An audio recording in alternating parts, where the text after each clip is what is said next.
Ladies and gentlemen, good morning, good afternoon, good evening, and wherever you are in the world and whenever you are tuning into this video, my name is James Porcelli and welcome to another edition, a weekend edition of Ruthless Talk. Now, I know what you guys are thinking. James, you look very, very different. What happened to your beard? Yes, I know. I had to shave the beard. Listen, sometimes we got to change things up a little bit. Your boys trimmed it. Shout out to my barber, Dusty. He also watches this podcast. So, Dusty, if you're watching this, shout out to you, my man. Appreciate you making my ugly ass always looking fresh and clean when I need to. So, appreciate you, my man. But appreciate everybody once again for tuning in to another episode. As you can see, my co-host Brian is not with me today, unfortunately. So, unfortunately, he is unable to join us today due to unfortunate circumstances. So, Brian, if you were listening, my man, shout out to you. And he will be back with me on Wednesday when we talk about Raw and a bunch of other stuff as we get closer to Elimination Chamber and WrestleMania. So, and of course, you guys saw me posting stuff on social media. Your boy was at SmackDown. So it's only fitting. And of course, since it's the weekend, we're going to be talking SmackDown. There's a bunch of other stuff that's happened since me and Brian uploaded that last episode back on Wednesday. But your boy did not come alone. No, I could not do this alone. With all the stuff that we've had to talk about, I couldn't do this alone. So, ladies and gentlemen, I would love to introduce to you or welcome back. Again, he is an OG of this platform. This is his fourth time back onto the Ruthless Talk podcast, ladies and gentlemen, from Top Bunk Sports, my man, David. David, welcome back, my man. Welcome back to Ruthless Talk, brother. How are you? Good to have you, man. Appreciate you for having me. It's the fourth time, man. I think we have to start doing these weekly. We have to start doing. You might have two co-hosts at this point. Right, we got to do something, man. Something special or whatever, man. But hey, and I know this was on a really short notice, man. So I do appreciate you just taking the time and doing this show with me, man. So I do appreciate you taking the time. Like I said, it's always a pleasure to have you on the show, and I know you're going to be. I've already spoiled it already. A couple weeks ago, you're going to be a part of our Ruthless Talk Roundtable for WrestleMania coming up. So that's going to be a whole lot of fun as well. We got a bunch of other guests coming up as well. So make sure you guys stay tuned for all of that. So we're going to dive straight into it. We're going to dive straight headfirst into it. So we're going to get to SmackDown. We're going to get to WWE. We're going to get into all of that stuff, the press conference, of course. But we have to start off with AEW. It's been a minute since we've spoken about AEW. Of course, they got a big pay-per-view coming up, which is AEW Revolution. And of course, we're going to talk a little bit about AEW Dynamite. And of course, another announcement that was made by Tony Khan. Yes, if that sounds familiar, it should, because he's made these about several freaking times. And at this point, David, it's pretty much just the boy who cried wolf. It's just like, oh, the announcement is that, they're going to sell more tickets for All In coming up in freaking Wembley Stadium, or freaking get your tickets for AEW Revolution, or go check out this brand new TV series on after AEW Dynamite shows, or whatever the case may be. Just something that Tony Khan can just freaking tweet out on X or whatever and just be freaking done with it. I'm like, okay, you're going to waste up time having that sort of announcement on a show. But for this announcement, it does gain a little bit of intrigue, because what Tony Khan's announcement was, so his announcement is that they are going to be having a big weekly show, and I'm forgetting the name of the show, but it's going to be on March 13th, and it's going to be in Boston in the TD Garden. And that is going to be legit over a month from now. And again, I apologize for not remembering the name of the show, as it's going to be one of those big weekly pay-per-view events that AEW every now and then likes to hold or whatever. But then that leads me into the specific person that we're about to talk about here that is potentially on her way to AEW, and that is Mercedes Mone, Sasha Banks. My wife. You and me both, brother. Freaking shout out to Mercedes, freaking Sasha Banks, man. So, man, at this point, David, because, Mercedes has teased it. She's teased the return. We all thought that WWE was going to be the fit for her. She was just at the TD Garden not too long ago at a WWE live event. She was teasing on her Instagram stories and social media And a lot of us thought that, yeah, at some point she's going to be back in WWE, whether that was back maybe at the Rumble or maybe after WrestleMania, whatever the case may be. But now it seems like that it's pretty evident, with also some other sources, people like Fightful, people like Dave Meltzer and others have put stuff out there in regards to Mercedes and them, like them and AEW pretty much getting closer to a deal at this point. And now the fact that they're hyping up this big weekly pay-per-view event and it happens to be in Boston out of all places. Yeah, I think it's pretty evident that Mercedes is bound for AEW at this point. So, David, before I get to you, man, I'll say this. Listen, WWE or AEW, I'm just happy to have this woman back in wrestling. And I want to see this woman just continue to just go to new heights with her wrestling career, whatever company that may be, whether it's WWE, AEW, New Japan, whatever the case may be. But it's the fact with AEW, it's just, I don't trust Tony Khan and the way that they're going to portray her, because, and listen, she has a really good reputation with, New Japan. She has she's a big fan of anime, right? She loves anime. She loves Japanese wrestling. So of course, AEW and New Japan, they have that business relationship. So, and of course, Mercedes has already been a part of New Japan Pro Wrestling at this point. So it's pretty evident that you can see that tandem working out in regards to Mercedes being in AEW. But it's just, man, every month or whatever it is, man, we always see this company and Tony Khan always add another star and another star and another star. And it just never seems to be enough. We're always worried about the quantity of bringing in people and not the quality of what these wrestlers are doing. And like I said, Keith Lee is a great example. Now, I know Keith Lee is injured right now. He's dealing with major health concerns. But even then, like, once Keith Lee got to AEW, the dude's been non-existent. The dude's been a freaking afterthought. Hell, I'll even take it a step further. Edge and Christian. Now, this is no offense to, and I freaking love Edge. I freaking love Adam Copeland, but they started off well with their whole spiel. And now after, what was it, freaking World's End, the match that they had at World's End, it seemed like we're taking 2 to 3 steps back with that whole freaking feud. And I'm not sure where the hell that's freaking going. So not even Edge and not even Keith Lee, all of these people that you're bringing in, it's just like, okay, it's just, are you just signing these people just to sign these people, or are you signing them to actually help your company improve, to bring in fans, as well as just improving the product and the quality of your television shows?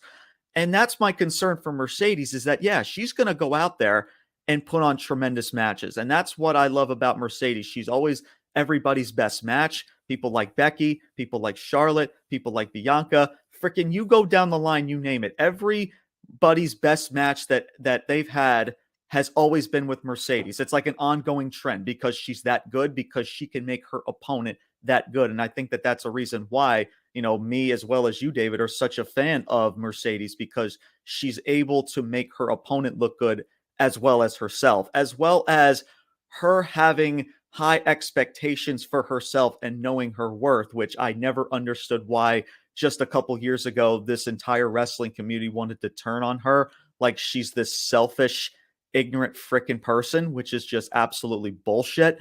But now this is where we're at. And David, I'm concerned. Listen, I'm excited that she's coming back, but I'm concerned, because especially with this women's division. Now, shout out to Toni Storm. We're going to get to her in a second. She has been tremendous in this character. Mm-hmm. She has legit been just rising on all cylinders with her freaking character. It's been great. Outside of that, man, of course, you got Deonna Purrazzo, and we'll see where that turns out as well. But outside of that, man, that women's division is just very mid, in the words of MJF. But I've done enough talking to start the show, and I'll get more thoughts in later. But David, your thoughts, man, about Mercedes, AEW bound? What are your thoughts, bro? Talk to me. I'm scared for her, because for all the things you just mentioned, she is mid. I mean, not she. The women's division is mid in AEW. Division. Right. I mean, they just lost a big piece in Jade Cargill. that right there should say Yeah. about enough. I don't even think we got to dive deep in individually who else is in there. You lose Jade Cargill, who's kind of been carrying your division for a good amount of time. It's like, where does it go? So now, what in my opinion is, I think they're gonna try to give the ball to Mercedes Mone, which again, as as a fan of hers, I think she can do it. I just don't think that they're going to give her the respect that she deserves. I don't think Yeah. she'll do well. I mean, you just mentioned the fact that Edge and Christian are there and they're being looked at as afterthoughts. If they were in WWE, they'll be their projection it will be way better and respected Right. at that.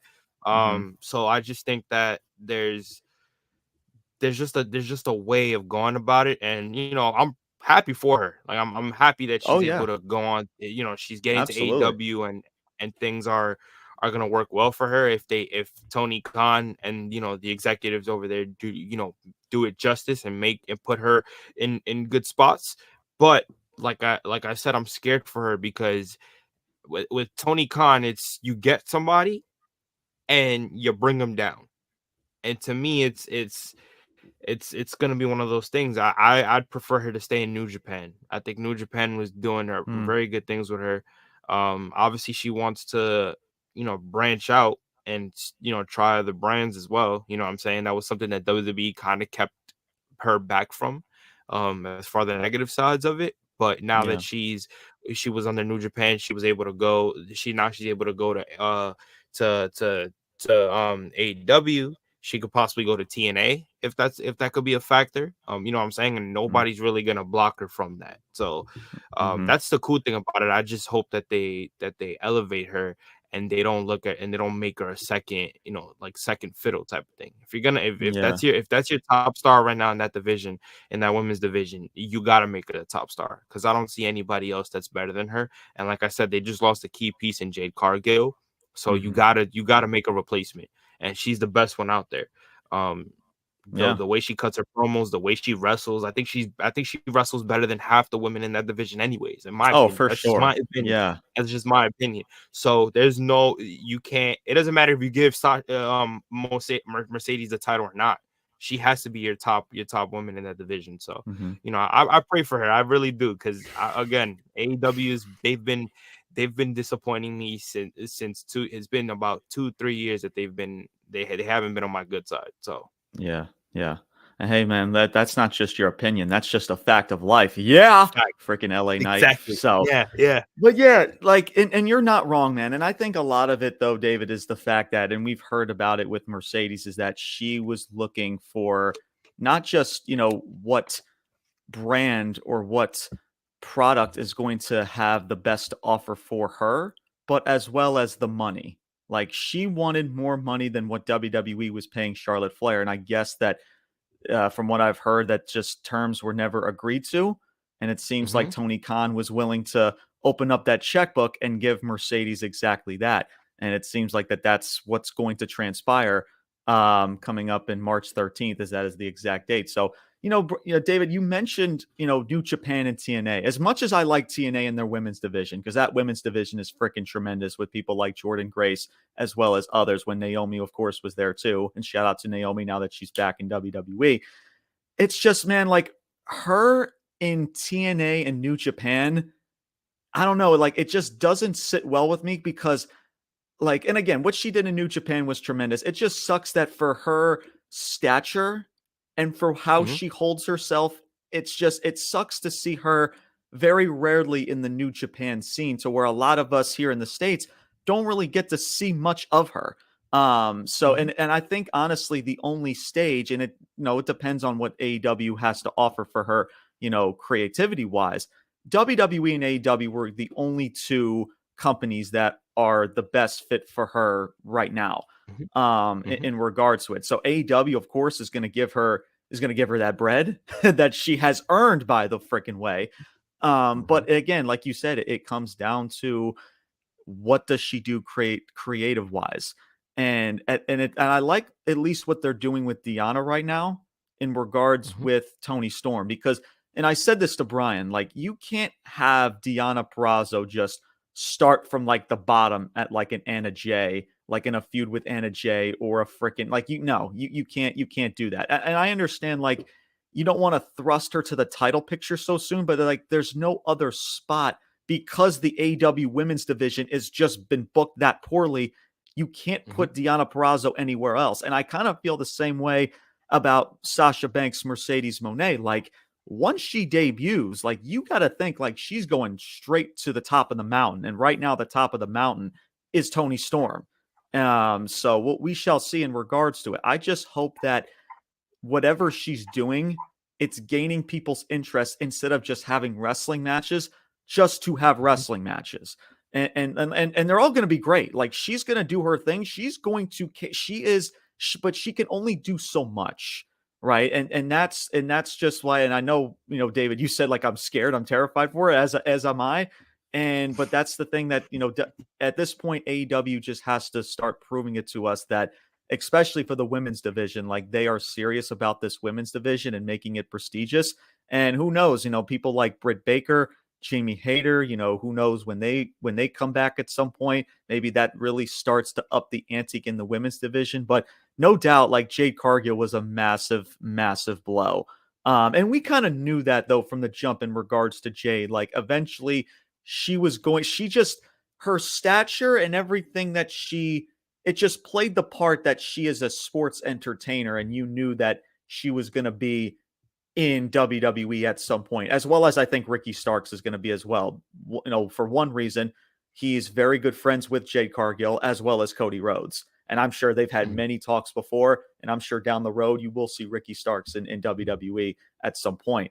So, but yeah, it's, she sent out the tweet in regards to this entire situation. And that's where I also know, David, that this is very evident because she sent out this tweet just right after the show ended.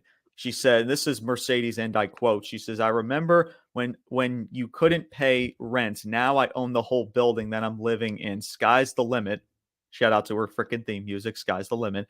When you're never giving in, you get in, you ride out, and you don't look back again. And that was legit 30 minutes after Dynamite this past week went off the air. So it's happening, guys. I know that. I know for a lot of crybaby, freaking shout out to The Rock, freaking Cody crybabies or whatever we want to call crybabies in this wrestling community. But that's where she's going. And listen, David, if that's where she wants to go, if that's where she feels like that's suited best for her, then great. Then I just hope that Tony Khan and AEW just holds themselves at the same end of the bargain. So, but before we get into a little bit of Dynamite, David, your final thoughts in regards to all that.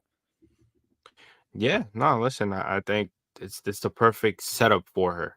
In Boston, she's home. I'm sure the rumors are kind of hitting a little bit, but I think it'd be a good pop for them. I think it'd be a good look for them. Like I said, she'll automatically be in as their top women in that division, and I think it's a good replacement. Like I said, if you lost a top woman in Jade Cargill, so I hope, like I said, I just hope that they put her on a consistent vibe and they don't ruin it. You know what I'm saying? Because we've seen AEW take big money stars that were stars in WWE that left and came to AEW, and they're again, it's a head scratcher where they're at now. So yeah. It's a shame, man. It's just that's the thing about this company. It's just we think that just if we get more and more and more and more people, we think the product is just going to get better. So that's the problem. They're going the WCW route, and I kind of figured out that was going to happen. And the exact you would think that watching all the history with WCW and what they were trying to do, they take the guys that came from WWE, bring them over here. You would think you would learn, but to me, it's like they really haven't. They haven't learned that factor, and surprisingly, AEW is still running. But they made a lot of decisions to where it's like, that you could lose your company like that. You know what I'm saying? Because of how powerful the other company is. So, yeah, I think AEW will still be in business in the next maybe 4 to 5 years. I don't think. And now, are they going to be as big as they are now in regards to being the only sole competition for WWE? Probably not. But they're Probably not. going to Yeah. probably be where TNA is right now in the next probably 4 to 5 years. They're still going to be in business, David. I really truly believe that. But Mhm. man, if this is the trajectory in regards to, again, just not being able to captivate or draw in a certain audience outside of your niche audience, which is around about, dare I say, 750 to 800,000 people, then that's a problem. There's a niche audience for TNA. There's a niche audience for New Japan Pro Wrestling, and there's right now only just a niche audience for AEW. And that's the problem with AEW right now. They have to start branching out of the fan base that is their niche audience right now. Maybe could Mercedes be that, what's the word I'm looking for? Just helping of that? Then I Mhm. mean, we'll see in regards to it. I don't trust it.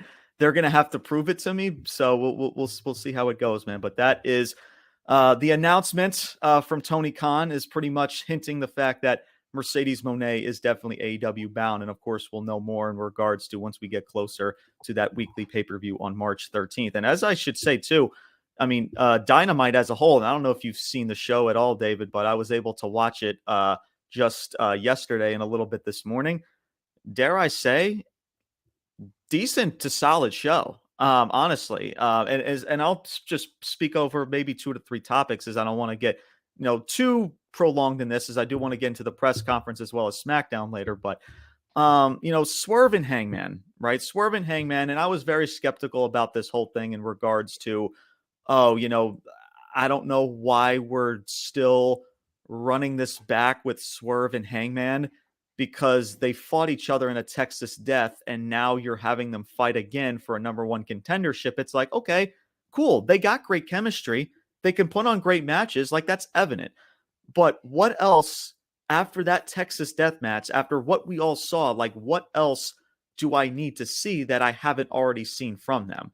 But I will say, though, man, they put on a damn solid good match this past Wednesday, and it ended in a time limit draw, as it honestly should. And I think Swerve was going in for the count, 2 count. As soon as the ref was about to hit for 3, the bell rings because the time expires, and it was a time limit draw.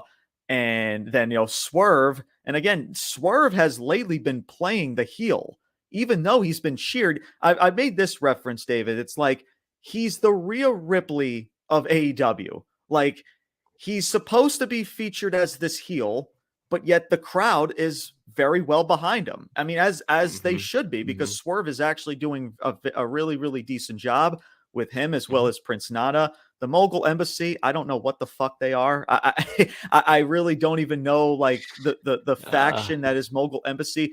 Brian Cage being a part of it is just so weird. It's just I don't even know I don't even know what you call it That's a out of faction. place with Brian Cage. It's just so out of Trust me. place. I'm looking at the community and everybody. Exactly what you said about Brian Cage is exactly what I've been seeing the Yeah. entire week. Brian, I know Brian has said the same thing as well. It's just so freaking odd, but yeah, I mean, and now it seems like in Swerve after the match is like, hey, like 5 more minutes, like let's freaking do this, and he's portraying now as the face, and Hangman was booed this entire match. So I don't know if this was like an audible call of like how the fans reacted with this match, because people are just so heavily behind Swerve right now. But now Hangman is going to be pretty much the heel. You have Samoa Joe, and speaking of Samoa Joe, that is going to be, so because of this draw, it's going to be a triple threat between Samoa Joe, your champion, versus Swerve Strickland versus Hangman Adam Page. So interesting. So, I mean, we knew that this was going to be the outcome, but now it's interesting that it seems like they have finally flipped the switch, with Swerve finally seems like he's going to be a babyface now. At least that's what they betrayed. But, I've seen this company do it as well as WWE. They love to have people play the face one week and then just turn the heel again the next week. So anything can honestly change, at least, in regards to AEW. And then, of course, you got Sting and Darby Allin. They won the AEW tag titles last night from Ricky Starks and Big Bill, which was very, very evident. You got AEW Revolution coming up. That's going to be Sting's retirement matchup. It's going to be in a tag match. The Young Bucks ended up attacking them. This was to end the show. And again, loved it. I actually really did like it. I like how the Young Bucks are really embracing this heel EVP role. It's just like kind of, I guess you could say it's what The Rock is kind of doing right now. Like, he's like freaking yelling at Triple H at the press conference, and we'll get more into it. It's like, hey, you better fix this, or like being more of that authority type of figure, I guess. And the Young Bucks are now doing it as well. It's just like, listen, everybody doesn't like us because of this whole CM Punk shit. Let's just embrace it. Let's like just embrace the role as EVPs that we can, pull some strings every once in a while and just go with it. And I like that, man. Now the question is, do Sting and Darby drop these titles to the Young Bucks? Because it's interesting, because you would think that, and this is what I've been hearing this entire week as well as for months now, is that they want Sting to win this match in his retirement. And now that the titles are involved, maybe they'll vacate these titles, and that can do wonders for Darby. That's really needed good momentum as of late. Darby's just been very in the middle as of late since this whole Sting retirement tour shtick. And then you've got the Bucks, who were, again, they don't need the titles, but they just started this heel shtick with the EVP stuff, and it would really be, dare I say, a detriment if they would just lose their very first big match in this new gimmick or shtick. So it's going to be interesting in that. But tremendous stuff from Dynamite, as well as, of course, Deonna Purrazzo and Toni Storm. She continues to freaking kill it. I love that freaking gimmick so much, man. But David, I'm going to send this off to you again. I don't know how much of Dynamite you saw this past Wednesday, but before we get into WWE, your final thoughts with Dynamite, with Swerve, Hangman Adam Page, Samoa Joe, and everything else as a whole. Well, Toni Storm. No, Brian Cage. I'm glad you brought that up. Because I haven't been watching Dynamite, but I usually, if you look at the wrestling community on Twitter, yeah, they've been exactly what you said. They've been saying the same thing. So when you brought that up, I was like, yo, that's funny, because I saw a lot of people tweeting about it yesterday. And they were like, I don't understand what they're doing with them. So it's fucking odd, dude. It's just, I don't even know, dude. And now it's because that's the thing. He's going to be a face. So I guess they're going to and again, he could just go back to being a heel. And then that really is going to freaking trigger me. It's just like, dude, you just portrayed him as the face. He's pandering to the crowd. He wants Hangman Page for 5 more minutes. And then the very next week, he's being back doing heel tactics and shit. I'm just like, come on. That would just be freaking frustrating. But yeah, David, continue. Yeah, no, like I said, it's what they're doing with them is weird. And again, it's almost like a flip-flopping situation. It's like, you just had him doing one thing, and then all of a sudden now you're reverting back to the other. Like what yeah. Like where's the moment? Where are you building momentum with his character? Yeah, like there's that's the issue for me. You know what I'm saying? There's no momentum with his character. We wonder why fans can't get captivated by anybody in this company, as well as WWE, because WWE does it well. Yeah. I don't want to leave them out the picture or swipe them underneath the rug. There's a lot of times where WWE has done that, to where, I mean, Zoe Starks and Shayna Baszler is a great freaking example. They've been portraying themselves as faces, and now they're back as a tag team as heels 2 weeks later. It's like, what, like, tell me you're setting them up for failure without fucking telling me.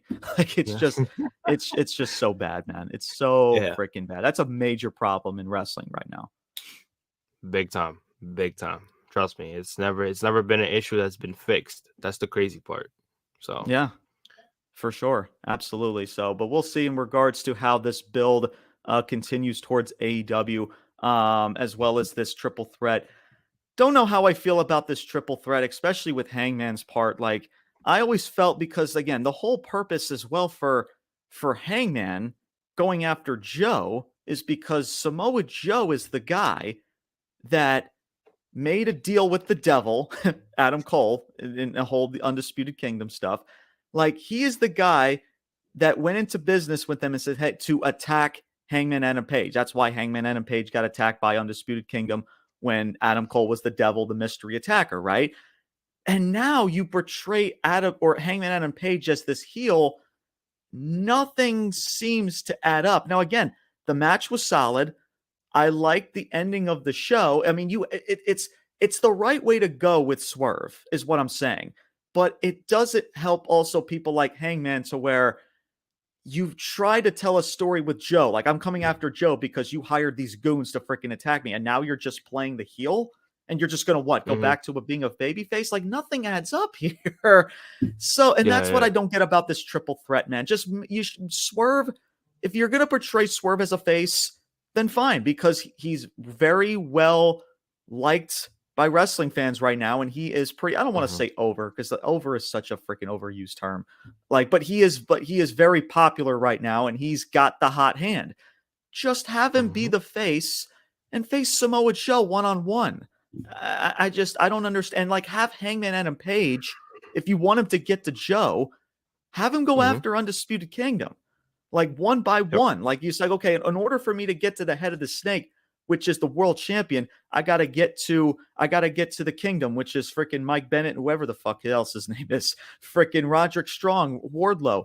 Like, that to me just would make more freaking sense to do. But they want to push Hangman into this match, and he's lost to Swerve twice, and he's still getting the same opportunity as Swerve Strickland. But hey, it was a damn solid matchup.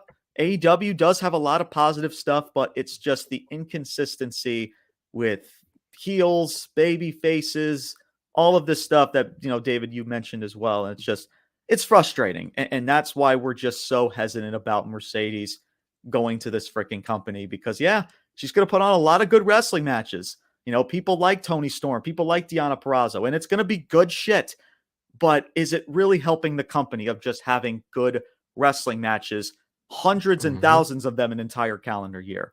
But we shall see, man. We shall see in regards to it. But enough about AEW. We'll talk more about AEW, me and Brian, getting closer to AEW Revolution.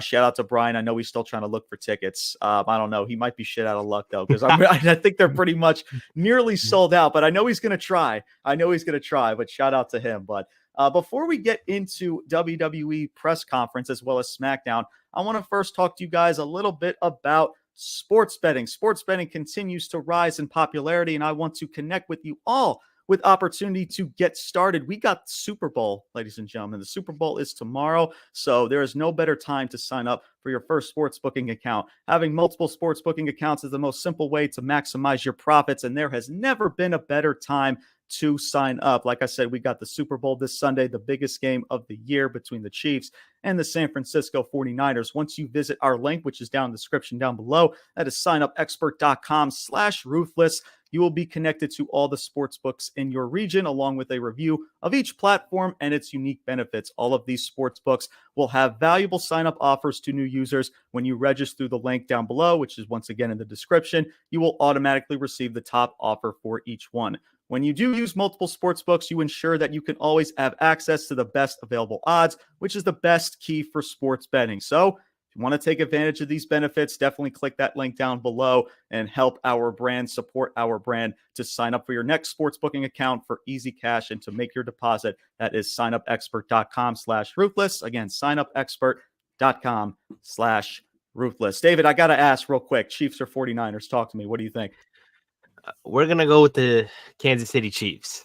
Kansas City Chiefs, think, man. I was gonna say, man, I think the Chiefs are they're one of those teams, man. It's like it's kind of like freaking like the Golden State Warriors in a way, to where like they had a shitty freaking regular season or a mid freaking regular season, and they're just getting hot at the right freaking time, man. But we'll see, man. I know people are not a fan of the Chiefs right now. I actually love the fact that the Chiefs are just embracing themselves as the villains of all this stuff.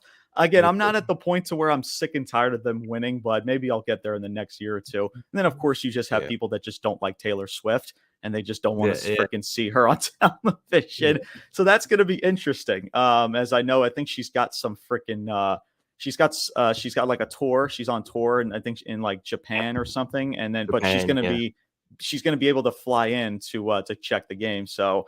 But I mean, you can't have the Super Bowl without freaking showing Taylor Swift every freaking 90 seconds. So, of course, NFL is going to be freaking happy about that. So, again, man, if you want to take advantage, man, we got the Super Bowl this Sunday. So make sure you hit that link down below. Again, signupexpert.com/ruthless. So let's shift gears. We're going to shift gears over to WWE, and that is this press conference from this past Thursday, where it was just spicy. It was spicy. It was spicy as well as just very, very bizarre. And you had, of course, freaking people like Bianca there. She cut a little promo. It wasn't even like a press conference like setting. It was just like just on a stage with the Titantron in the back and everything, and just people cutting promos. Becky Lynch and Rhea Ripley were in a face-to-face promo that was pretty darn solid for what it was. But then there's what's everybody's been talking about, and that is this whole Cody, Rock, and Roman Reigns debate, right? So fricking Cody Rhodes. Well, actually, first it was Roman Reigns that was out there. Roman Reigns, he said, listen, fricking Cody Rhodes, right? And just keep this in mind, guys, because I've spoken about this, right? Cody Rhodes stated last week on SmackDown, he said, Roman, I'm going to fight you for that title, but it's not going to be at Mania. So The Rock's like, all right. Or excuse me, the Roman Reigns is like, all right, well, now it's no longer Cody's decision. Now it's my decision, and I choose The Rock. And that's when The Rock comes out. And of course, all these freaking nerds and these freaking marks just want to boo freaking The Rock because he's a part-timer and he's taking up a spot and he's such a horrible person. Freaking Rock. Freaking stupid part-timers. He's 50 years old. Go tear another tricep. Like, oh my God. Just anyway, that's going to drive me up a wall. I'll get to all that. But so he comes out and he unveils like the bloodline family tree or whatever, which I honestly thought was pretty cool, by the way. And he's like, cutting. He's like, listen, no, we're about to have the best WrestleMania main event in history, and it's bounded by blood. And they handshake both Roman and The Rock. And that's when Cody Rhodes comes out and says, this is bullshit.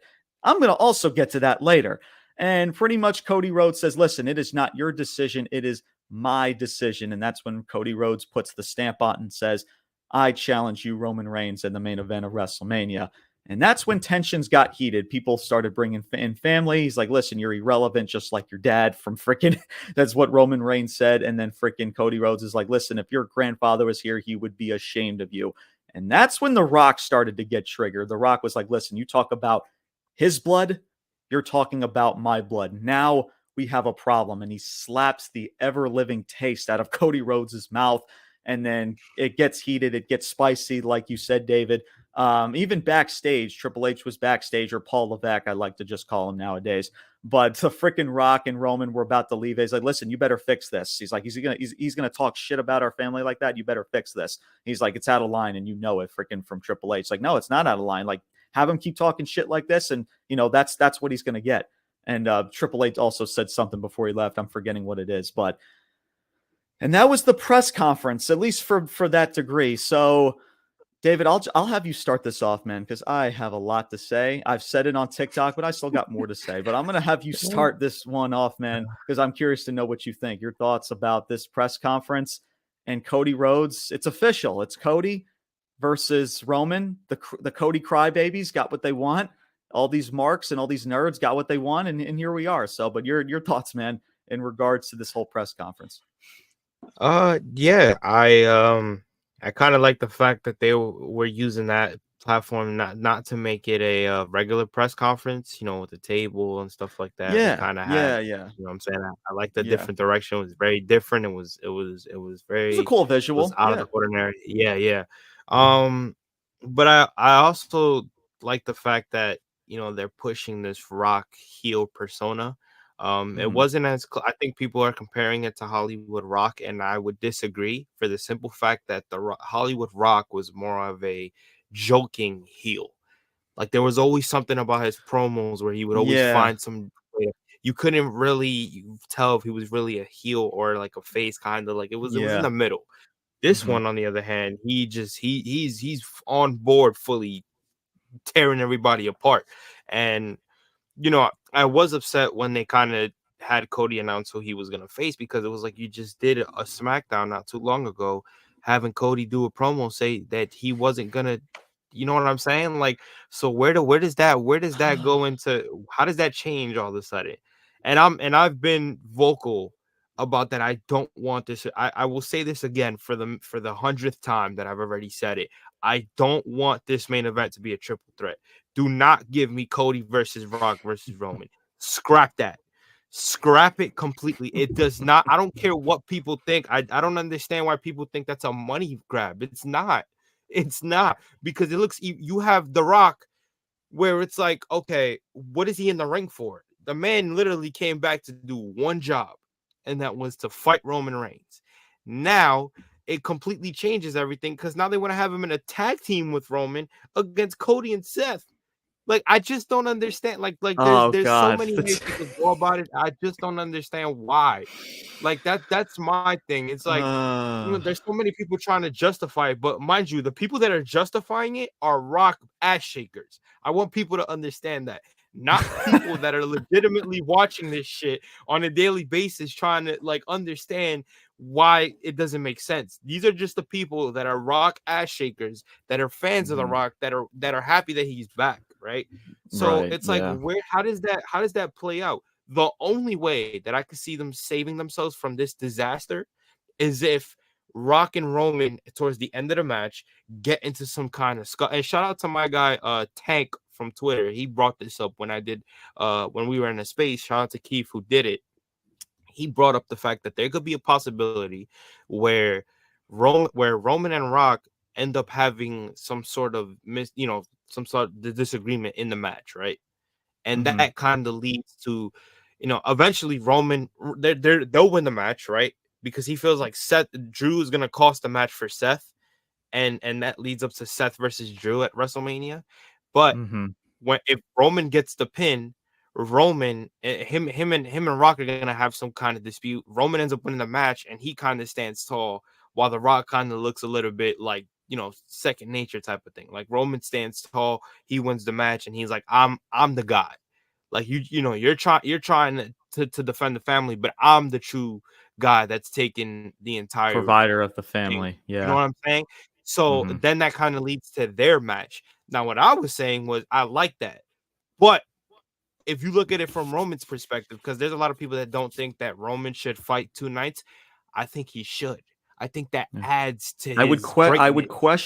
question his freaking passion for wrestling if he didn't want to wrestle. I mean, bro, like, you're more part-time than Bro, ever in your career, and you can't freaking wrestle too. Yeah, I would find that I would nice. really question his freaking passion for the industry if he can't.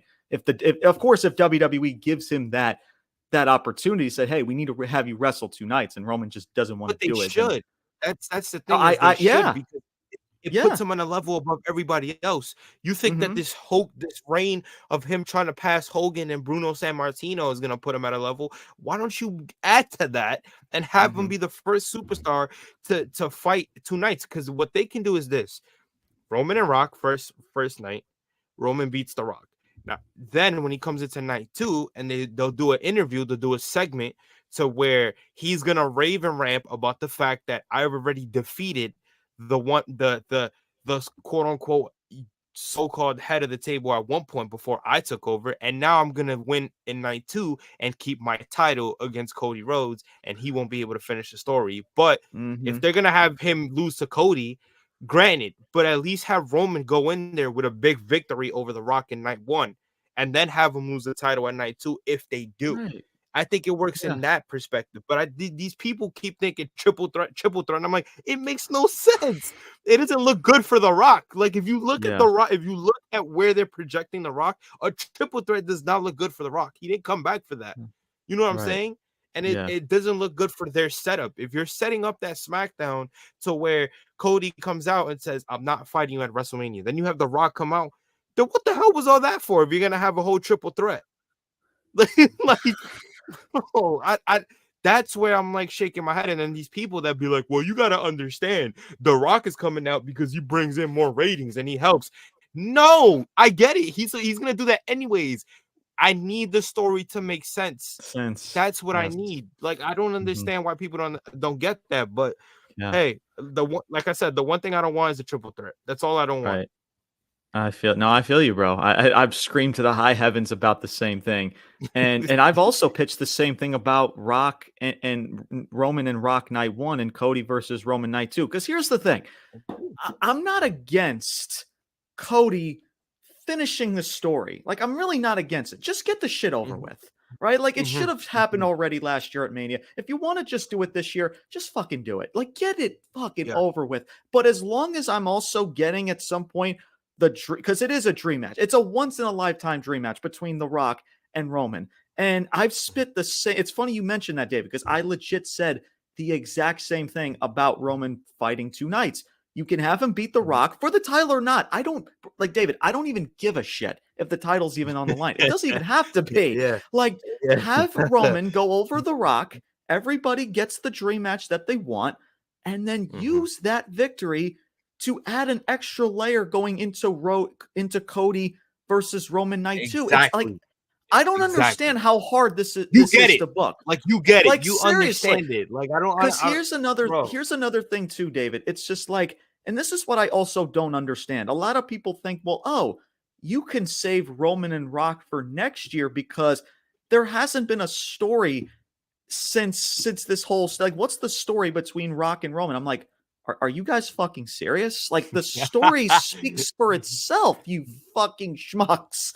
What, like, honestly, but it's not on TV. We need to see it more on TV. You got 2+ months to build it.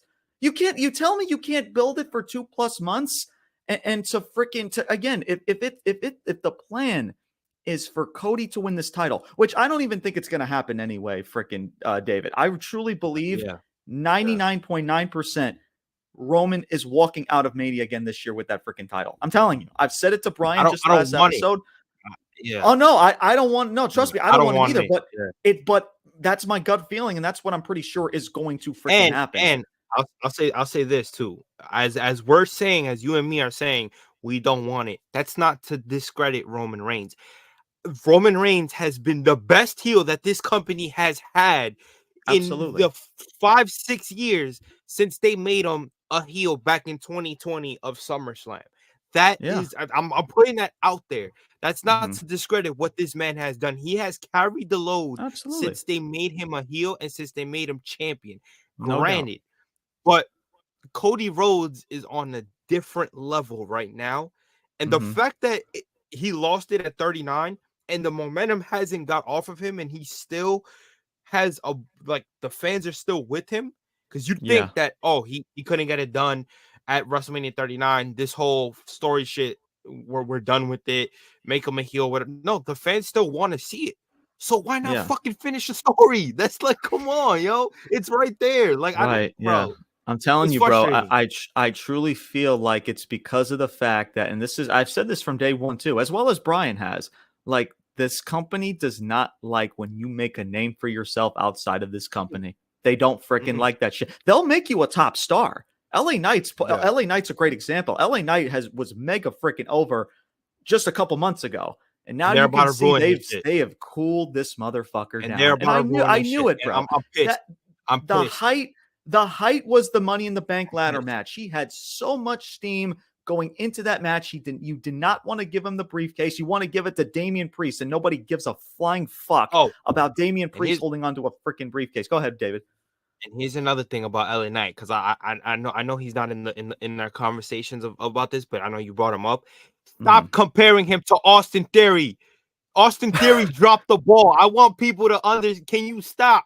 John Cena said it in his interview on Sirius XF. I forgot their rate. Excuse me about that.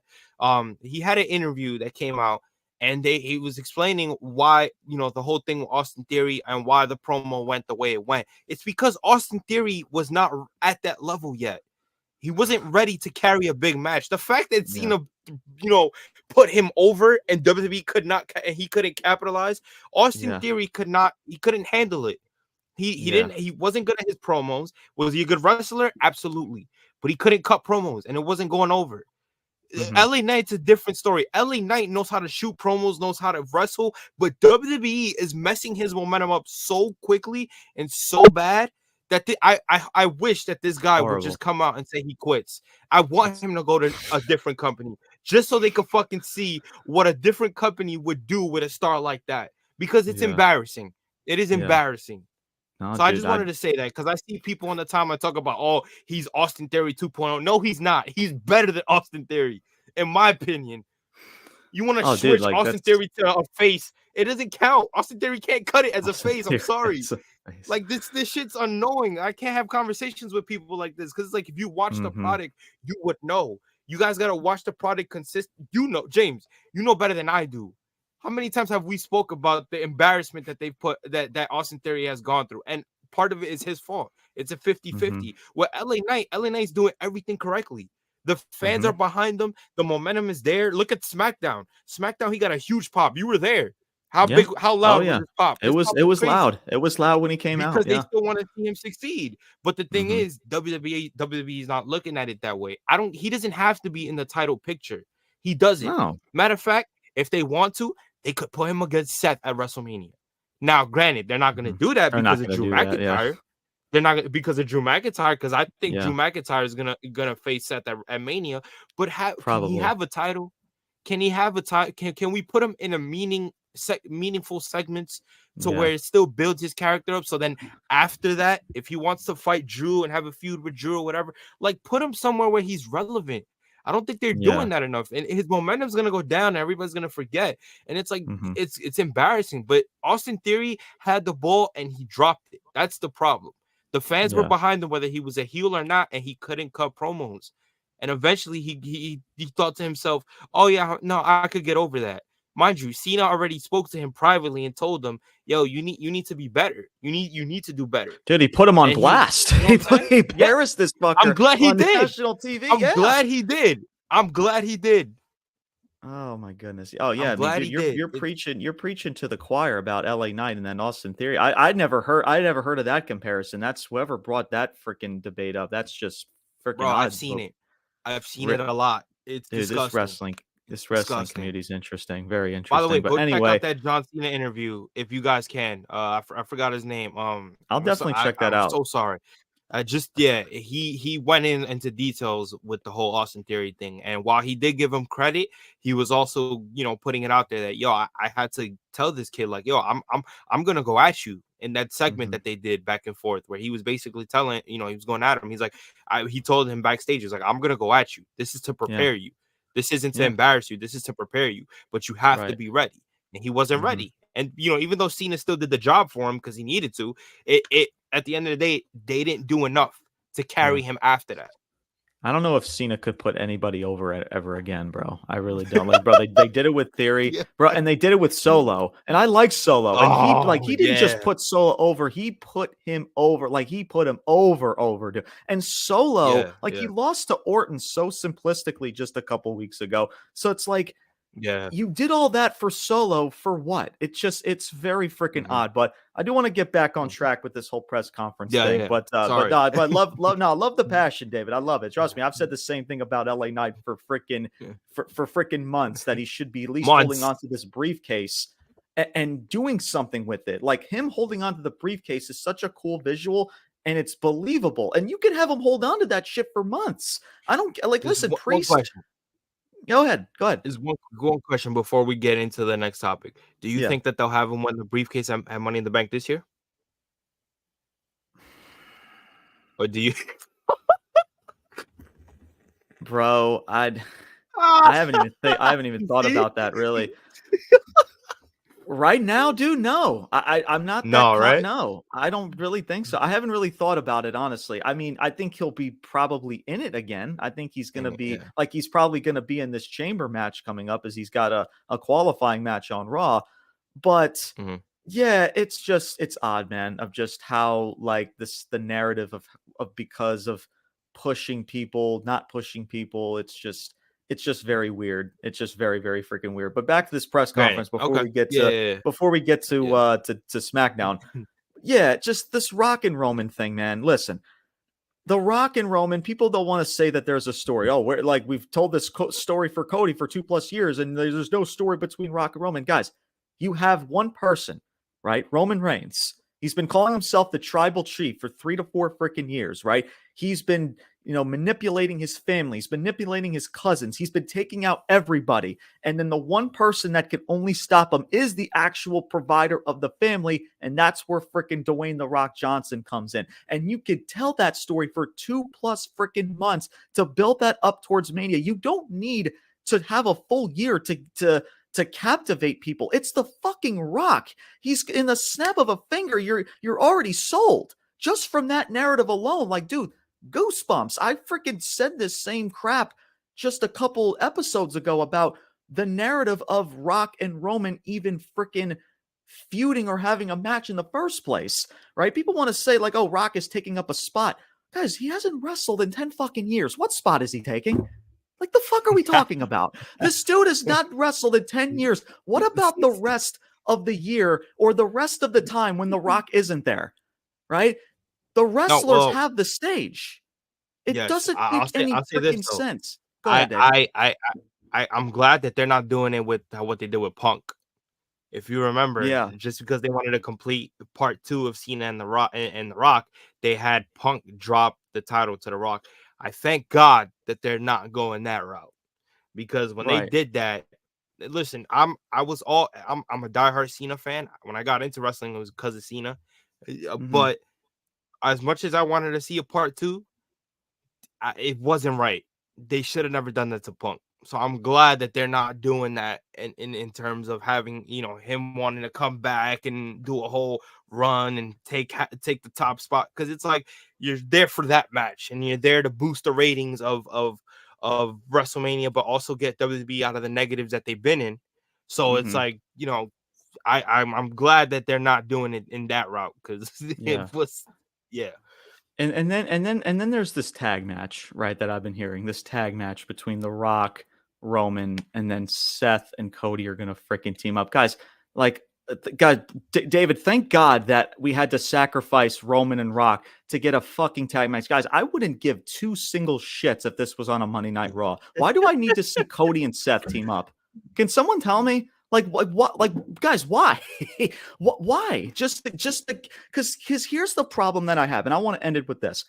Guys, I like Cody a lot, and I get it. He's still a top star, and you can argue, David, that because of The Rock, Cody is more over with the crowd than he has for an entire year. Because, guys, let's be fucking real with each other for a second. Have we really given a shit about Cody versus Roman this entire year? Have we seriously really? The answer's no. Because why? Do you know why that is, David? Because they haven't given us a reason to care at all. They did one face-off in the snap of a finger on a freaking SmackDown, and that was it. They didn't do shit. They told more of a story with Jey Uso and being a solo act and him going to Monday Night Raw and Jimmy Uso and that whole spiel, as I'm sure they're probably going to fight at night 1 at Mania. They haven't done anything with Cody. He's just there. They haven't told any semblance of a story. And now you want me to, because here's the thing, David, I can't stand about wrestling fans, is that now that the fact that The Rock is here, right? And we just don't like The Rock. He's taking up a spot. Oh, freaking Rock, he freaking sucks. How dare him take a spot? Shut the fuck up, man. It's just, and now it's just because it's Rumble season. Oh, it's Rumble season. Let's just do the same thing we did last year and expect people to care. Do you guys really think that I'm just going to forget this entire run this past year? And like, because here's the reality, David, of this match with Cody versus Roman does nothing for me. It just doesn't, because they haven't given me a reason to care about it at all. They had nothing to do with Cody this entire year. They had him fought Brock for no reason. The Judgment Day for no reason. He did that little shtick with Shinsuke Nakamura for like a week or 2 that had its moments. Outside of that, nothing. And we want to act like there's been this build for a fucking year. Like, what? I keep asking people, David, what build? What are we talking about here? And we want to continue to blame The Rock like he's this freaking, like he's calling the shots, like he's writing up scripts. Like, guys, it's Triple H. He's the chief creative officer. What are we fucking talking about here? Oh, but David, I can't do that because God forbid I blame Triple H for something in this it's something. I can't do that because Triple H just can't do no wrong to these wrestling fans. He just can't. So, and that's where I'm at, man. That's where all of us are at. And listen, David, I get it. The injuries, the lawsuit, because they needed some headlines to overshadow the Vince lawsuits and everything. I get all of that. But guys, you can't fake this same feeling that Cody winning this title this year at Mania is going to be the same thing like he should have had last year, because Roman Reigns up to this point never called for him winning the title, and everything that Cody has done did call for him holding on to the freaking title. And now you just want me to ignore all of that because now he just won the Rumble again, and now it's WrestleMania season, and say, okay, let's finish the story. No, I'm sorry. No. So that's it, man. Before we get to SmackDown, David, your final thoughts in regards to this whole situation. Like I said, I said it in the beginning. It makes no sense. You again, I agree with you with the fact that I don't think they made us care enough about Roman and Cody, as much as they're trying to make us care about The Rock and Roman, which is great, which I'm cool. Yeah. But Mm-hmm. can we make it about that? Can you give it a separate respect and not add this motherfucker to the mix? Like, I don't understand why they like it was so like that's what I'm saying. If you talk to people that are actually defending the situation, they're Rock ass shakers. Like that they want The Rock to come in and it's disgusting. It's like, Yeah. all right, like lay off his meat. Like Right. he can have a separate match with Roman in night one. I don't understand. People have to realize. Do you understand how good that makes Roman look if he fights night one and night two? Like, yeah. Right. like Yeah, it does. how do you not like this? I Yeah. don't get it. It never Yeah. registered in my mind, and I'm just like, bro, you guys want this triple threat so bad, and then I'm gonna really laugh when they have Cody win, and then it's like, so what did he do that for? What was the Right. whole point of having all these stupid segments with Rock and Roman? Especially when he legit goes out there and says, Roman, I'm not going to fight you at WrestleMania. I'm going to take that title from you, but I'm not going to fight you in Mania. And guys, less than a week, he's like, I changed my mind. I made my decision. Roman, it's me and you at Mania. Bro, and you come and bro, this is what made me laugh, David. He comes out and says, this is bullshit. The fuck is bullshit? You just said a week ago you weren't going to fight him at Mania. What's bullshit, my guy? Somebody make it make sense. That's Triple H for you, bro. And that's Triple H. You want to know what's funny? I don't mean to bring it up. But you know what we want to do, David? You know what we want to do? But no, we just want to blame The Rock for everything. The Rock is taking up the spot. The Rock is holding up freaking Triple H by the freaking wall, by the neck, and saying, nah, motherfucker, I'm going to be in the main event. Guys, stop. Enough. Well, the funny thing is that they finally got away from fucking Vince McMahon, and now he's starting to do Vince McMahon tactics. He's starting to do Vince McMahon because bullshit. He's just like him. He's Vince McMahon 2.0. That's what he is. Where's Triple H from NXT? I need Triple H from NXT. When Triple H was the head of NXT, you want me to tell you, bro? You want me to tell you about NXT? And I've said this about NXT. Yeah, Triple H did a lot of good things. You know, we want to know why he did? It's because he had people like William Regal and Dusty Rhodes with him. That's why. Thank you. That's why. That's freaking why. And now Triple H, and he's mentioned this so many times, he doesn't know how to book the third hour of Monday Night Raw. No, he doesn't know. He doesn't have a creative fucking bone in his body. And this community worships him like a god, like a victim. What is this? And what is this dilemma here? Yeah. Listen, Paul Levesque, I'm glad you admitted it because you don't. I'm watching Raw every fucking Monday and you don't. It's horrible. It's horrible, bro. I'm telling you, I want to punch my hand and through a wall with the third hour of Raw, bro, because it's obvious. I'm glad he admitted it because I respect him for that. But, buddy, everything that your father-in-law has done to destroy the company at one point, you're doing it again. Now, granted, I'll give him his respect. When he first came in and he took over, he was doing good. He's still doing good things.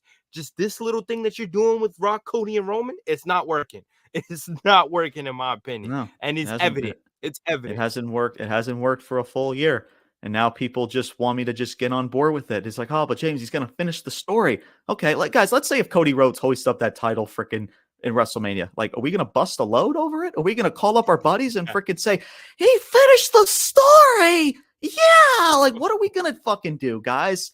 Like, he's like, yeah, he finished the story. Oh, what was the story? Like, how did he get here? Oh, well, he fought Brock. Was there a reason to fight? No, he just fought him. Okay, what else was there? Oh, yeah, he fought the Judgment Day. Yeah, that didn't really work out well. So let's see. Oh, they faced off. It's like, oh, were there any other encounters? No, but we got here. He finished the story. Like, guys, enough. Stop. Like, we gotta stop. He fought Seth with a torn pec. Hey, right. Like, listen, and that, bro, you want to talk about struggle? Like, because that's the narrative I can't stand. It's like, oh, but he had to struggle. He's got to earn it more. He's got to struggle for it more. Guys, do you fucking not understand the story with Cody and Roman last year? There's a reason why he should have won the title last year, is because the story is about one thing. Like there's other things, but one thing. It's the title that his father never won. And the story was also how he was able to reinvent himself and to get him into that spot, winning the Rumble, coming back from the torn pec, having somebody like Dusty, his own father, and Roman told this story about how he looks at Roman Reigns like a father figure more than Cody Rhodes himself. That is struggle and adversity. But we needed more. We needed Brock Lesnar to break his arm 52,000 times and fight the Judgment Day for 6 to 4 fucking months. The fuck are we doing? And now people want me to care about this. I really hope if you guys are happy, if people watching, if you are happy that you got this match, good for you. That's great. If you're enjoying the product, that's awesome. But I hope you understand why people like me and others are just not on board, because we don't forget. We don't forget of what Triple H, this creative genius, has done for Cody Rhodes and for Roman in this story for a whole year. He hasn't done a fucking thing. And you want me to forget because he just won the Rumble? We're just doing, because David, all I'm seeing is that we're just doing the same thing as last year. That's all I'm seeing.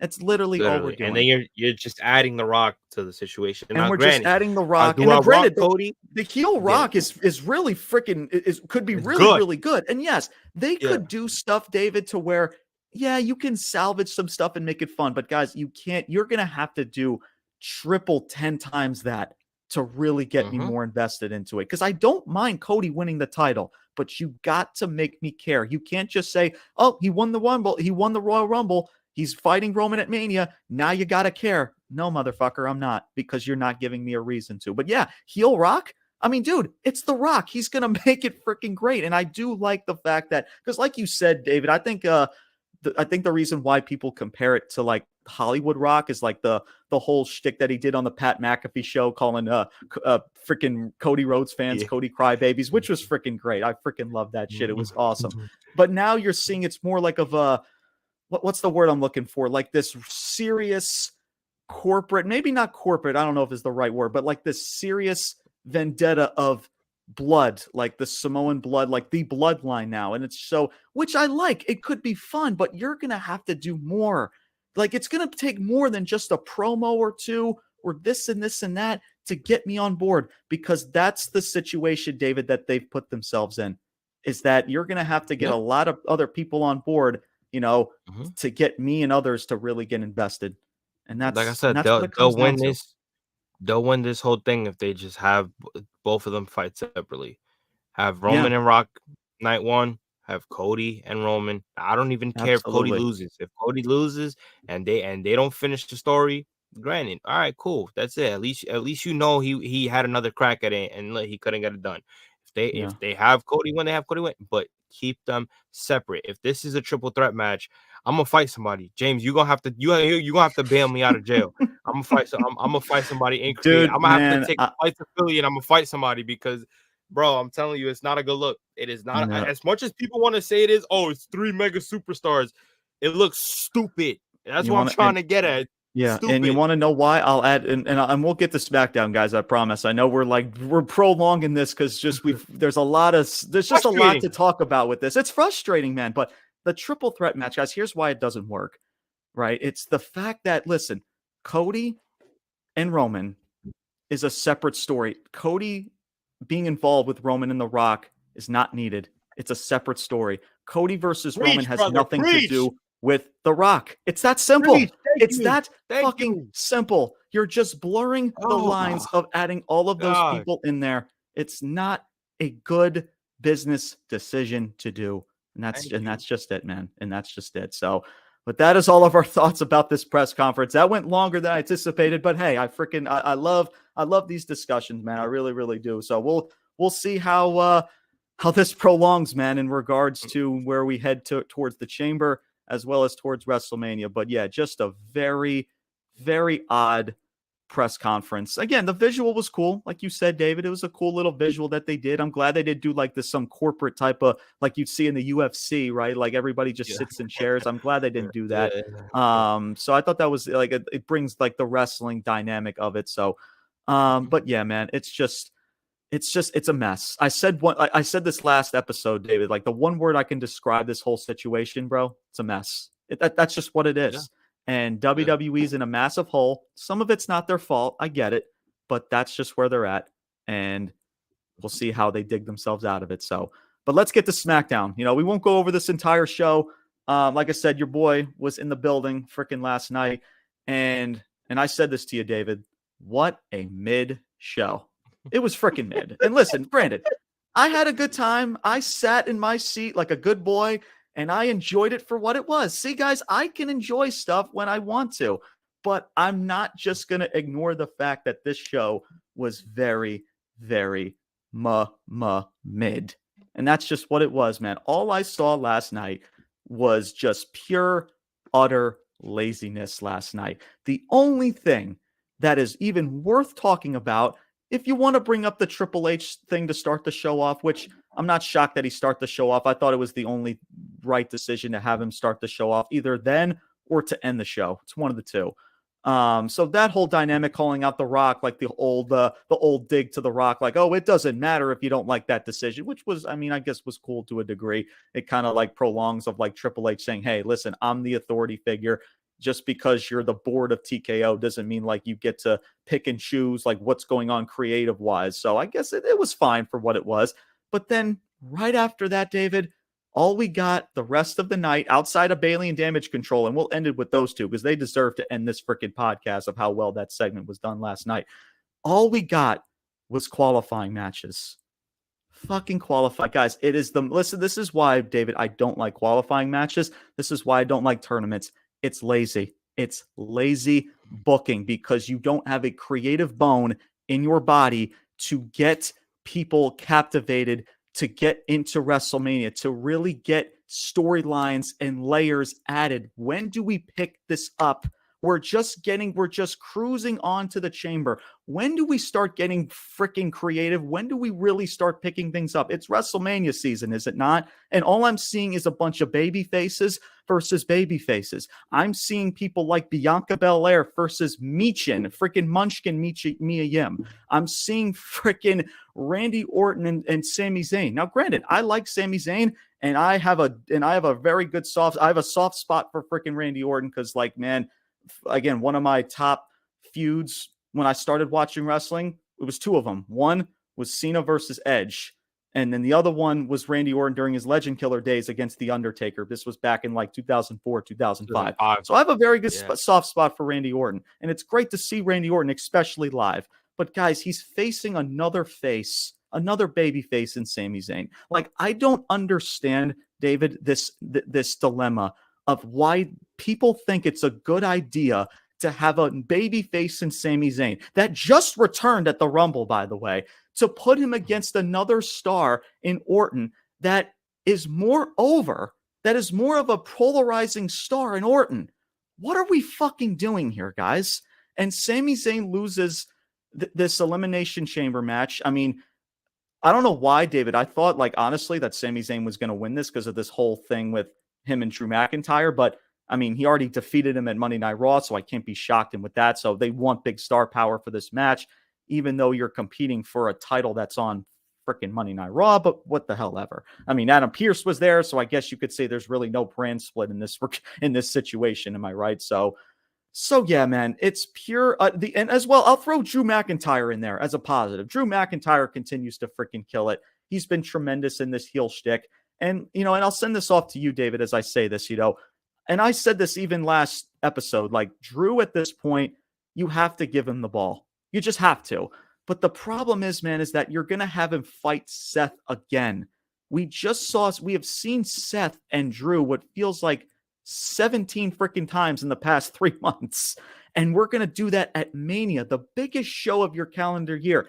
That's where it doesn't sit well with me, David, is that we're just having another rematch with Seth. Now, again, the payoff of Drew finally getting that match could blur the lines and could be a positive that outweighs the negative. I get it, but I just wish, man, and again, Seth Rollins is probably going to lose this title because of his injuries. He's probably going to take some time off after Mania. Whoever potentially wins this chamber match is probably going to win the title, and it's probably going to be Drew. Hopefully, fingers crossed. And that's pretty much it, man. We'll get to Bayley and Damage Control. We'll end it with that whole spiel. But David, your thoughts, man, in regards to SmackDown last night. Well, yeah, I totally agree with you. Shout out to my soon to be new co-host from my Top Bunk Sports podcast, Take Show, Don. He said he liked the show. And I was trying to tell him, I was like, I was like, oh, no, that wasn't. It didn't live up to it. It didn't live up to me for the simple fact that you just said. It was all about qualifying. I mean, you got good wrestling. I mean, yeah. I mean, if we're talking the bare minimum, you got good wrestling, which I saw good wrestling, and hey, that's great. But guess what, Dave? I could go to a bingo hall and watch great wrestling. That's all, and that's all I'm gonna say in regards. You come off a press conference that really drew. And you have people trying to tune in, like, yo, what's gonna happen? What are we doing? Got it. You started off good with Triple H, but then it went from here with Triple H all the way down because it was just qualifying matches after qualifying matches. And it's like, shout out to you where you texted me and you were like, yo, they have Cody versus Solo as a dark match. And I was like, why couldn't we put that in the fucking card? Just end it off with something good. So you know what I'm saying? Like, I know they've fought before, but I would have just had Cody just be on the show, because if he is facing Roman, you would think that he's going to have to be on SmackDown now that he's going after Roman's title. Just have him cut a promo. Do something. Just announced that Roman and Rock are coming next week. So now that Cody could have came on and cut a promo, then you have Rock and Roman come next. Like, it's simple shit. Where do we pick this up, people? And listen, I said this to you too, David. I don't know if it's the fact that because SmackDown is going to the USA Network and the USA Network doesn't want Cody Rhodes to be on Fox. I don't know if that's a reason why. That's the only reason to why maybe Cody Rhodes wasn't on the show. That's the only reason I can truly think of. But guys, like, he's going after this title. He's going after Roman's title. All right, we're talking about, just patient. Just let it play out. Don't worry about all this other shit that happened over the year. Don't worry about that, James. Just try to forget about that. Just let it play out. Let's see. We got 2+ months here, guys. But when does it start? When does business pick up here? You could have started with Cody. Have him cut a promo. Do something to get me invested. Still, and maybe he'll do something on Monday Night Raw, possibly on a promo. Maybe he'll start the show. Maybe he'll start hour number 3. Maybe he'll end the show. I don't know. But when do we pick things up, man? When do we start to pick things up into high gear? I'm not just talking about just The Rock and this heel stuff, because Rock is going to do his thing. And, just because a bunch of crybabies and a bunch of marks have put him into this freaking situation. But like Roman and Cody, when do we pick this up? Because I'll even say this, David. I said this in a TikTok. Even from that press conference, because you're right, there was a lot of buzz, a lot of talk, as we knew it would be. I'm more into Roman and Seth because of the jabs those two have been doing together. I'm more invested in that in the last 2 to 3 days than I have been Cody and Roman all year, as well as heel Rock and Cody. They're doing everything else but get me invested in Cody and Roman. It's fucking so weird. Oh my goodness gracious. But yeah, David, continue on your thoughts. It's frustrating.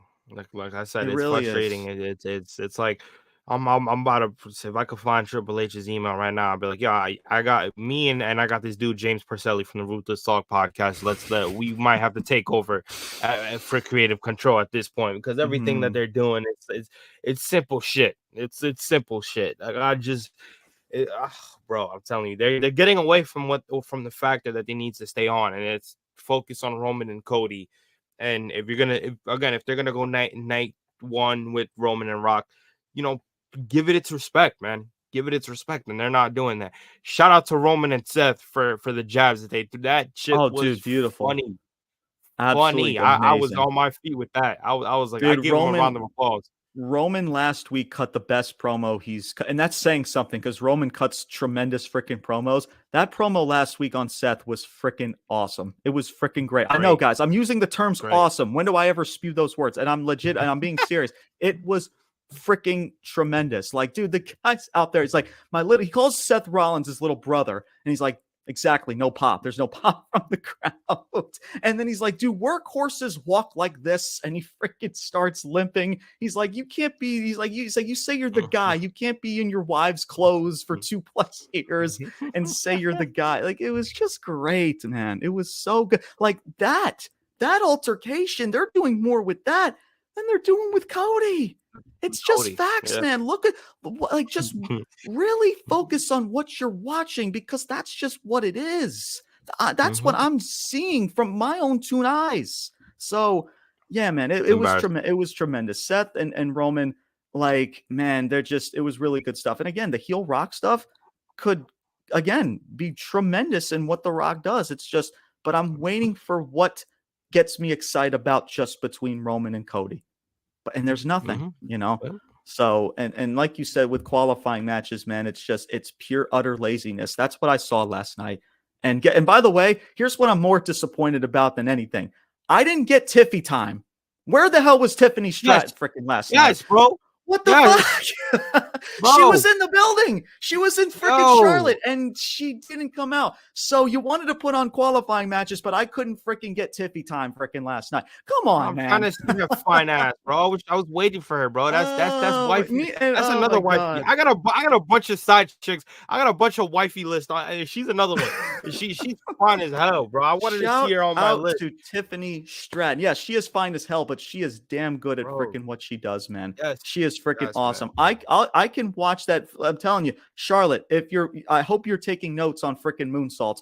Go watch Tiffany Stratton do a fucking moonsault, because that thing, David, I'm serious. That thing is a thing of beauty. I can watch that freaking moonsault all day. And guess what? She's only done this for a short amount of time too, David. That's what's very impressive about her. She's only done this for a very short amount of time. I dare want to say about 2 to 3 years that she's been actually doing this pro wrestling stuff. And she's doing better than than what people have been doing for 10+ years in this industry. And she's not on the show last night. Where the hell with like Tiffy time? Come on, man. She might be doing better. Charlotte may not be able to do moonsaults anymore with that knee injury. So Tiffany Stratton could take over. So I hope so. I'm here for it. I'm here really good, as well as Naomi too. She's a really good heel. She's a really good heel. I'm buying into every. I hope they put the title on her.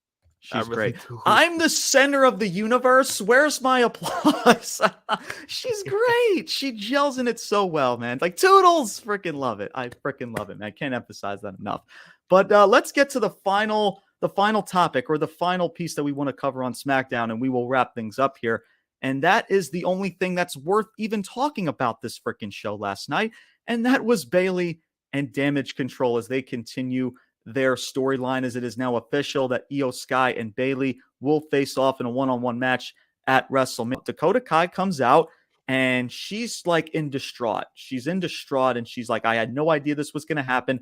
What the heck is going on? And Bayley's not buying any of it. She's like, Dakota, cut the crap. Like, I know you're in it this entire time. You were part of those little discussions behind my back. Like, let's not be stupid here. And Dakota's like, no, listen, I did not expect for this to happen. Like, this is devastating. Like you were my mentor. Like, I looked up to you. Like, I was full 100% of Damage Control, and fans are like booing her. They're not buying it either.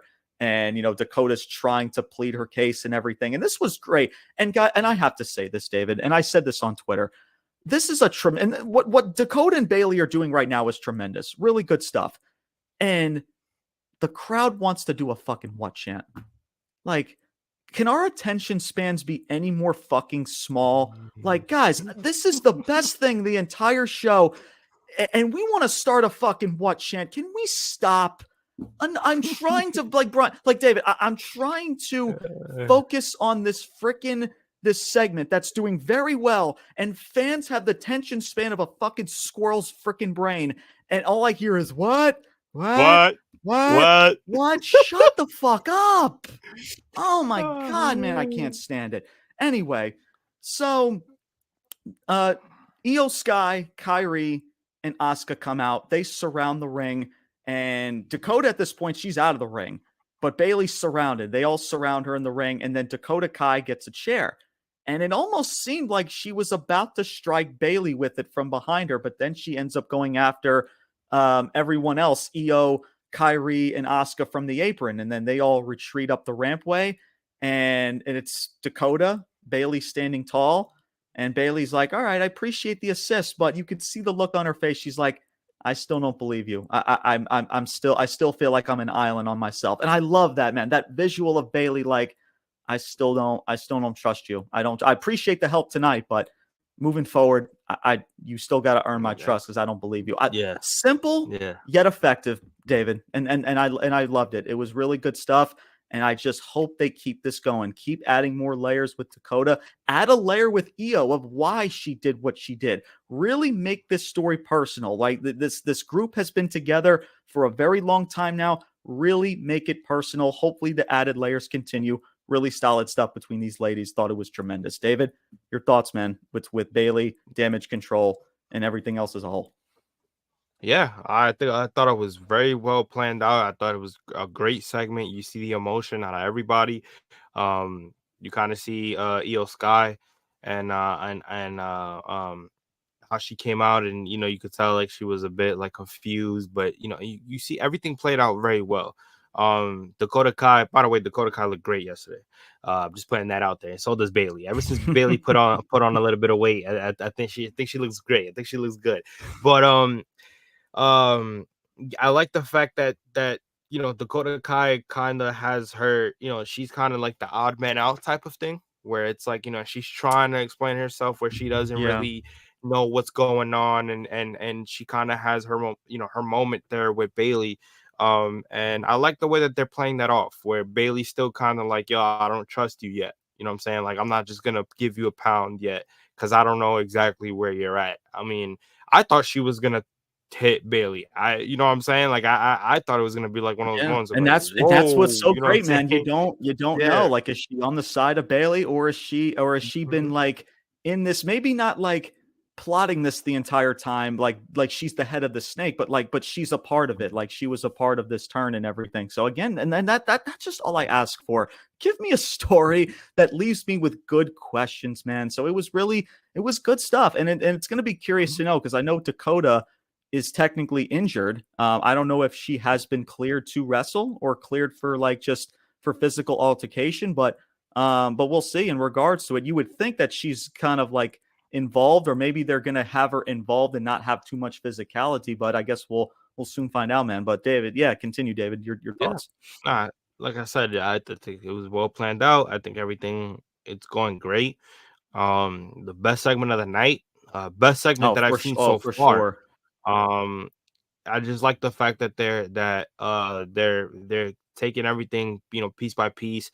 They're leaving everybody in suspense as far as, now bringing in Dakota Kai as to where she's in. And I also do like the fact that, Bayley is kind of getting her respect a little bit now that they're not really taking her as a joke. I mean, when she was doing all the hugging stuff, I don't think people were really buying into it. Again, she had people on her on as part of that character. I was actually giving her credit because I didn't think it would go over, and it kind of did. But then as it kept going and going, people kind of like, she needed to make that switch, and she did. She became a heel. She's a very good heel. And now that she's becoming a face with more of a believable character. You know what I'm saying? It's not nothing kiddie, nothing, PG. It's more of a believable character where she can still talk shit and still have fans behind her. So I like that. I like the fact that she's getting that momentum. And again, she's at the top right now. She's at the top. I think she's gonna go on a very long run. I predict that. I don't think she's dropping the title in SummerSlam or anything like that. I think she's gonna have a very good momentum with the title. But do not be surprised. This is a hot take. This is a bold take that I don't think is gonna happen, because I feel like they're gonna have Dakota Kai with her for a lot of times. But do not be surprised if once Dakota Kai gets cleared, if she is cleared, that she ends up turning on Bayley and they end up having a feud. Yeah. So it's possible. It's possible. It's on the table. I think of the whole. I remember, what was it? It was NXT War Games where she turned on Tegan Nox. Like, she came out of like the War Games cage, and like she stopped, she paused, she slowly turned, and she kicked Tegan Nox's freaking dome piece off, dude. It was freaking great. And she started that whole heel run and she did very well for what was given to her, man. So it's in her. That heel, that She don't get a true lot of credit, heel of bro. Dakota Kai, it's in her. We've seen it with people like Raquel Rodriguez, with other people in NXT. So it's definitely possible, and it's definitely possible. And the question is too, like, who would be Bayley's reinforcements? You would think that it's people probably like Naomi, probably Bianca Belair. That's probably like another easy choice because she is the other top baby face on this roster. And again, you got Naomi, and then you would have to add like another piece or two. So we shall see in regards to it. But they're doing a really tremendous job with this so far, man. I'm glad that we finally really started kicking things into high gear. I liked how the build was slow. I thought it was maybe a little too slow and like the teases and everything, but I'm glad that we finally have gotten where we've needed to be. And they're kicking it into high gear, man. The ladies are doing tremendously freaking well. And you would think, man, as well as for Mania, like, does Bayley take this title from Io? Because it seems evident that she's going to get this push as a babyface again. And I'm glad that she's not doing the Bayley buddy thing, or whatever. I think it would be kind of weird that she's like 5 or 6 plus years older now since she's kind of dropped that gimmick, and to go back to it, I think it would just be kind of weird. But I'm glad she's not doing it, man. But yeah, really good stuff, man. Really, really solid stuff. At least there was something positive to talk about freaking last night on SmackDown. Of course, again, if you want to, bring in the whole Triple H stuff to start the show, I guess you can it's fair to add that as well. But outside of that, man, like you said, David, too, it's just qualifying match after qualifying match, babyface, first babyface, all the way till the end of the show. And then, of course, you had Drew, who, again, is doing a tremendous job, calling himself DM Hunk, right? Doing this whole thing with with his whole heel shtick or whatever. So, and again, hopefully they capitalize on Drew's momentum. Hopefully they continue to carry this momentum. So even though there's this baffling shit going on with Cody and Roman in the main event, you still got a lot of other positives that WWE has to offer. And it's just all about executing right now, just executing, and at least getting some type of intrigue going into Mania for something. And hopefully everything else falls into place. But David, I want to thank you, man, on short notice for joining me for today. This was a blast. It's always a pleasure to have you on the show, and can't wait to have you back for the WrestleMania Roundtable. That is going to be just in a couple of weeks, in little over a month. So can't wait for that, man. But thank you guys so much. I will put links in the description for you guys to go check out my man David as well. For Top Bunk Sports, check him out on Twitter, on Instagram, as well as on YouTube as well. He covers everything right now. Of course, the New York Knicks. Shout out to all my New York Knicks fans out there, as they're doing a freaking tremendous job right now. So he covers the Knicks. He covers everything sports. So, and hey, it's freaking, with my freaking schedule, dude, like when I go on Twitter, man, the first thing that I check is his freaking videos on Knicks and sports. So he's been helping me out, trying to keep up with Knicks basketball and everything. So, but he's a one-man show. So make sure you guys go show him some love, and give him some support. And I'll leave all of his stuff in the description down below for you guys to go check him out. Once again, shout out to Brian, who unfortunately couldn't make it today, but he will be back with us on Wednesday when we do cover Monday Night Raw and some other juicy topics that if they do transpire over the next several days. Of course, we got Elimination Chamber coming up. We got a big review show for Elimination Chamber that is going to be in Australia. So we got a review show coming on that, the good, the bad, and the ugly. And then, of course, we'll talk definitely more AEW. We got AEW Revolution in just little under a month. So there's a lot of juicy stuff to cover, a lot of content that's going to be distributed out to you guys. And just buckle your seatbelts, man. So it's WrestleMania season. We got Revolution, and business is going to pick up, hopefully in the positive direction. But David, your final thoughts, man, before we end the show. No, man. Like I said before, I appreciate you having me. It's becoming a constant thing at this point. Right. But yes, we are on the road to WrestleMania. I can't believe it. It's my favorite time of the year. I know, Philly's a hectic crowd, so Philly's gonna you gonna hear it. You gonna hear it. For sure. But yeah, no, man, like I said, I appreciate you having me on. Appreciate everybody always tuning in, always supporting, man. Shoot both of us a follow if you're brand new. The content is up. The content is heavy. We put in a lot of hard work, man. I see James putting content day in and day out. The hard work doesn't go unnoticed. Him and Brian are doing great stuff here on Ruthless Talk, and it's only gonna get better. It's only gonna get better now that WrestleMania is here, and after WrestleMania. So just everybody look out. But I appreciate you, my man, you family, and can't wait for the WrestleMania round talk. Can't wait. I'm excited for that.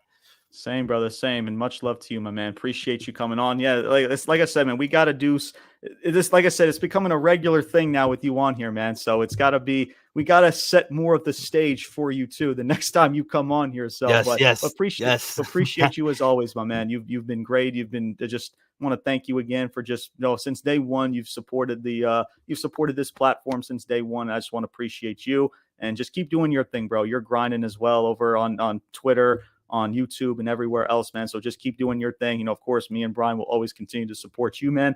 And yeah, man, can't wait for the WrestleMania roundtable. So make sure you guys stay tuned for that. And that is going to do it for today's episode, everybody. My name is James Porcelli, along with David, Top Bunk Sports. Until next time, and there will be a next time, your boys are signing off, saying salute, peace out, and take care, everybody. Peace. Let the body hit the floor. Let the body hit the floor. Let the body